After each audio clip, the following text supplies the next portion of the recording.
دنیا میں طرح طرح کے لوگ پائے جاتے ہیں۔ کچھ بہت عقل مند ہوتے ہیں، کچھ زیادہ ہی چالاک۔ مگر کچھ لوگ ایسے بھی ہوتے ہیں جو نہ عقل مند ہوتے ہیں نہ چالاک، بلکہ ایسے ہوتے ہیں کہ اپنی حرکتوں سے دوسروں کو ہنسنے پر مجبور کر دیتے ہیں۔ یہ کہانی بھی ایسی ہی 3 عورتوں کی ہے، جنہیں محلے والے پیار سے 3 بیوقوف عورتیں کہتے تھے۔ ان کی بیوقوفیاں ایسی تھیں کہ ہر بار گاؤں والے پیٹ پکڑ پکڑ کر ہنس پڑتے۔ اگرچہ لوگ ان پر ہنستے تھے، مگر سچ یہ ہے کہ انہی کی وجہ سے محلہ ہمیشہ زندہ دل اور خوش رہتا تھا۔ ان 3 عورتوں میں پہلی کا نام مہرو، دوسری کا نام شبنم اور تیسری کا نام حنیفہ تھا۔ مہرو درمیانی عمر کی عورت تھی۔ اسے ہر کام میں ٹانگ اڑانے کی عادت تھی۔ کوئی گائے باندھ رہا ہے تو وہ مشورہ دے گی، کوئی صابن خرید رہا ہے تو وہ رائے دے گی۔ مگر مزے کی بات یہ تھی کہ اس کی باتیں ہمیشہ الٹی نکلتی تھیں۔ شبنم کا سب سے قیمتی سرمایہ اس کی بلی چمکی تھی۔ اسے اپنی بلی سے اتنی محبت تھی کہ کبھی کبھی لوگ شک کرتے کہ شاید یہ عورت بلی ہی کے قبیلے سے تعلق رکھتی ہے۔ اس کی ہر بات کا اختتام بلی پر ہوتا۔ حنیفہ سب سے زیادہ مشہور تھی۔ وجہ یہ کہ وہ دنیا کو ہمیشہ الٹا سمجھتی تھی۔ اگر بارش ہوتی تو کہتی آسمان روتا ہے، اگر دھوپ نکلتی تو کہتی سورج نے بلب جلایا ہے۔ اس کی منطق سن کر لوگ یا تو سر پیٹ لیتے یا کہے لگاتے۔ ایک صبح مہرو نے چیخ کر محلے کو ہلا ڈالا، ارے میری مرغی چوری ہو گئی، اب میرا ناشتہ کون کرے گا؟ شبنم دوڑی دوڑی آئی، فکر نہ کر مہرو، میری بلی چور کو ڈھونڈ نکالے گی۔ حنیفہ نے فوراً کہا، میں جانتی ہوں، مرغی چاند پر گئی ہے، شاید چاند پر دانا زیادہ ملتا ہوگا۔ محلے والے جمع ہو گئے اور ہنسنے لگے، لیکن تینوں عورتیں سنجیدگی سے تلاشی شروع کر دیتی ہیں۔ مہرو نے اعلان کیا، جس نے میری مرغی ڈھونڈی انعام میں ایک انڈا دوں گی۔ سب ہنستے رہے۔ آخر کار شام کو مرغی پلنگ کے نیچے سے برآمد ہوئی۔ مرغی نے انڈا بھی دیا تھا۔ مہرو چیخی، دیکھا، میں نہ کہتی تھی میری مرغی بڑی عقل مند ہے۔ دوسرے دن شبنم نے سب کو چونکا دیا، میں نے فیصلہ کیا ہے، میں اپنی بلی کی شادی کروں گی۔ مہرو خوش ہو کر بولی، زبردست، جہیز میں مرغی دوں گی۔ حنیفہ نے کہا، اور نکاح میں پڑھاؤں گی، آخر کوئی تو قاضی بنے گا۔ یوں محلے میں دعوت ہو گئی۔ بلیوں کے لیے دودھ کے پیالے رکھے گئے، عورتوں نے ڈھول بجایا اور نکاح کے وقت حنیفہ نے اعلان کیا، بلی صاحب، کیا آپ کو یہ بلی قبول ہے؟ تو میاؤں کی آواز آئی تو سب نے کہا قبول ہے۔ شادی خوب دھوم دھام سے ہوئی، مگر اگلے ہی دن دلہا بلی واپس اپنے پرانے محلے میں چلا گیا۔ شبنم روتی رہی، میری بلی کو سسرال پسند نہیں آیا۔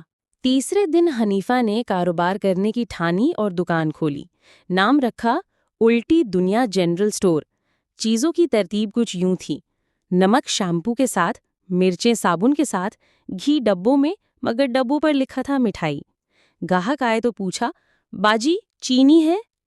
حنیفہ بولی، نہیں، لیکن صابن لے جاؤ، وہ بھی میٹھا ہوتا ہے۔ دوسرا گاہک آیا، 1 لیٹر دودھ دو۔ حنیفہ بولی، دودھ ختم ہے، یہ شیمپو ہے، جھاگ تو دونوں میں آتا ہے۔ لوگ کہہ لگاتے اور دکان سے خالی ہاتھ چلے جاتے۔ دکان کا نام پڑ گیا پاگلوں کی دکان۔ ایک دن مہرو نے اعلان کیا، ہم سب کو گاؤں کے میلے میں جانا چاہیے، مگر کار یا رکشا کی کیا ضرورت، ہم گدھے پر جائیں گے، زیادہ مزہ آئے گا۔ شبنم اور حنیفہ فوراً تیار ہو گئیں۔ تینوں عورتیں ایک ہی گدھے پر سوار ہو گئیں۔ گدھا بیچارہ ہلنے کی بھی کوشش کرتا تو وہ زمین پر گرنے لگتا۔ راستے میں ایک بچے نے کہا، خالہ، آپ سب گدھے پر کیوں بیٹھی ہیں؟ حنیفہ بولی، یہ ہمارا جہاز ہے، تجھے نظر نہیں آ رہا؟ آخر کار گدھا بیچارہ بیچ سڑک پر بیٹھ گیا اور ہلنے سے انکار کر دیا۔ وہ اتر گئیں تو مہرو بولی، گدھے کو بخار ہو گیا ہے، ہمیں ڈاکٹر کے پاس لے جانا پڑے گا۔ کچھ دن گزرے تو ایک دن گاؤں میں تقریری مقابلہ رکھا گیا۔ شبنم بھی شریک ہو گئی کیونکہ اسے بولنے کا بہت شوق تھا۔ اس نے تقریر شروع کی، خواتین و حضرات، میں آج آپ کو ایک بہت اہم راز بتاؤں گی۔ یہ کہہ کر رک گئیں اور سوچنے لگی، پھر بولیں، ارے میں بھول گئی، وہ راز کیا تھا؟ خیر، میں آپ کو ایک قصہ سناتی ہوں۔ پھر انہوں نے اتنی لمبی کہانی شروع کی کہ سامعین ایک ایک کر کے نیند میں جانے لگے۔ آخر جج نے مائک بند کر کے کہا، باجی، یہ تقریر نہیں، لوری تھی۔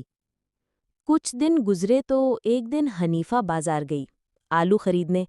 دکاندار نے کہا، آلو 100 روپے کلو ہیں۔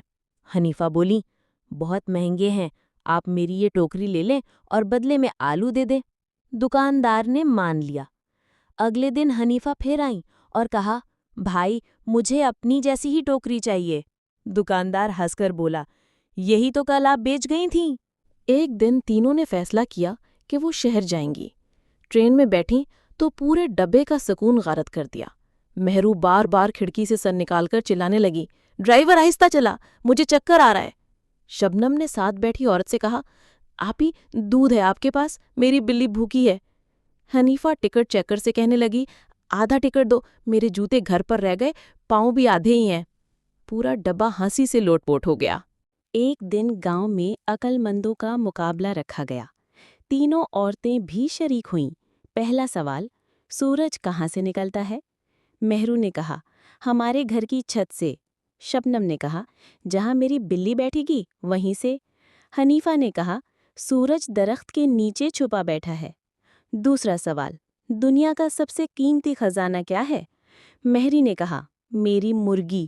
شبنم نے کہا، میری بلی۔ حنیفہ نے کہا، میرا الٹا دماغ۔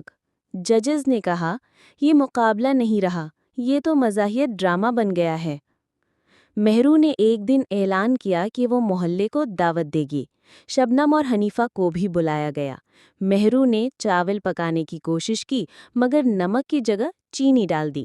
شبنم نے سالن میں بلی کا دودھ ڈال دیا تاکہ ذائقہ بڑھے۔ حنیفہ نے روٹیاں الٹی توے پر سیکیں۔ کھانے کے وقت سب مہمان بھاگ کھڑے ہوئے۔ ایک بچے نے کہا، امی یہ تو میٹھا پلاؤ ہے۔ دوسرا بولا، اور سالن کا ذائقہ بالکل بلی جیسا ہے۔ یہ تینوں عورتیں جتنی بھی بے وقوف تھیں مگر ان کی وجہ سے محلہ ہمیشہ ہنستا رہتا تھا۔